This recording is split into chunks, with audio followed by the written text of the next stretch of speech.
Bismillahir Rahmanir Rahim. Alhamdulillahi Rabbil Alamin.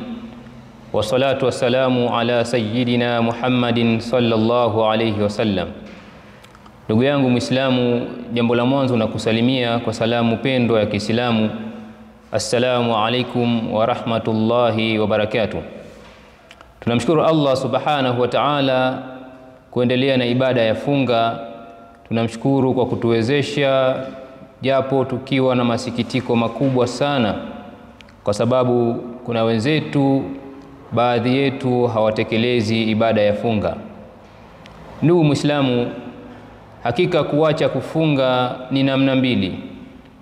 Unaweza kuacha kufunga saumu ya mwezi mtukufu wa Ramadhan kwa sababu za kisheria, una udhuru wa kisheria, hulaumiki na sheria. Mtu wa namna hii anayo hoja mbele ya Allah subhanahu wa ta'ala na anazo hukumu zake kutokana na hali iliyomfanya asifunge. Lakini kuna watu wengine hawafungi bila ya udhuru, wanaacha kufunga. Sasa hawa ndio wanaotusikitisha, na hawa wapo namna mbili. Wapo ambao wanaacha kufunga kwa kuipinga ile ibada, kwamba wanaona saumu si ibada, saumu haipo kabisa, hawaitambui. Watu wa namna hii wamekufuru na wamejitoa wenyewe katika Uislamu, na hakika watu hawa hawatakiwi kufanyiwa mambo wanayofanyiwa Waislamu. Kwa maana kama wanawake hawa wameoa ama ni wanawake waliolewa, ndoa zinatenganishwa tayari, na wakifa hawa hawazikwi katika makaburi ya Waislamu, bali hawa wanapewa hukumu za washirikina, na hao wapo katika jamii. Na hii inaonekana sio hatari, kwa sababu watu wanaona kama ni jambo la kupuuza. Wapo wengine hawafungi, wanaitambua ibada ya funga, wanakiri kwamba ipo, lakini kwa uvivu au kwa upuuzi au kwa kujiendekeza nafsi zao, kiasi ambacho wanajikuta wanatengeneza sababu ambazo hazipo kisheria. Wanajiuguza magonjwa ambayo hayafahamiki na sheria kwamba yanamfanya mtu asifunge. Hawa ndugu zangu katika imani, hawa wana hali mbaya sana katika dini yetu ya Kiislamu. Hawa ni wale watu ambao wameingia katika uasi mkubwa, kiasi ambacho hawajatoka katika dini. Si kwamba ni washirikina au ni makafiri, lakini hawa wanapewa hukumu za watu ambao ni waasi wakubwa, wana kufuru ya neema, inaitwa hivyo. Uasi huu unawafanya nao wafanyiwe ta'zir. Nini maana ya ta'zir? Kabla yake wanatanguliziwa toba, wanaomba watubie kwa sababu haya ni makosa. Wakikubali kutubia, wanaingia kufunga katika ibada na watalipa siku zao. Lakini kuna wengine watakataa kutubu au hawatataka kusikiliza haya mambo, wataendelea na mambo ya kula mchana katika mwezi mtukufu wa Ramadhani, watafanya mambo yote wanayofanya siku za kawaida, maana yake hawafungi.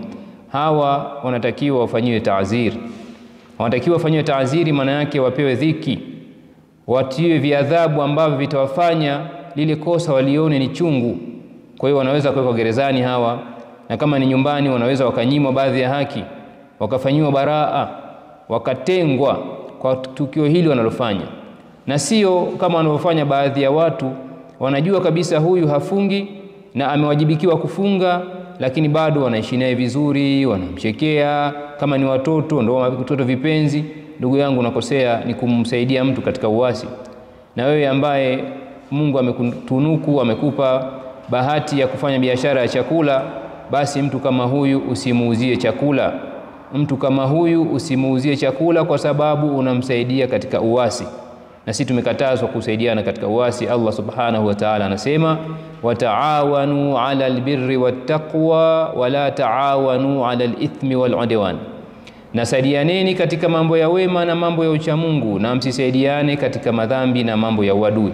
Na hakika mtu kula mwezi mtukufu wa Ramadhani si jambo la wema, si jambo la uchamungu. Kwa hiyo msimpe chakula, anatakiwa apewe dhiki. Sasa nini hukumu yake huyu mtu? Mtu huyu anatakiwa anapokwenda kulipa, kwa sababu amekula mchana kusudi, kwa rai iliyokuwa na nguvu kwa jamhuri ya wanachuoni na katika madhehebu ya kiibadhi haswa, mtu huyu anatakiwa alipe pamoja na kafara. Yeye na yule mtu ambaye amefanya jimai, amemwingilia mke wake mchana wa Ramadhani, hukumu yao ni moja. kwa sababu amevunja heshima na ameamua kudharau ibada ambayo Allah subhanahu wa ta'ala ameiweka.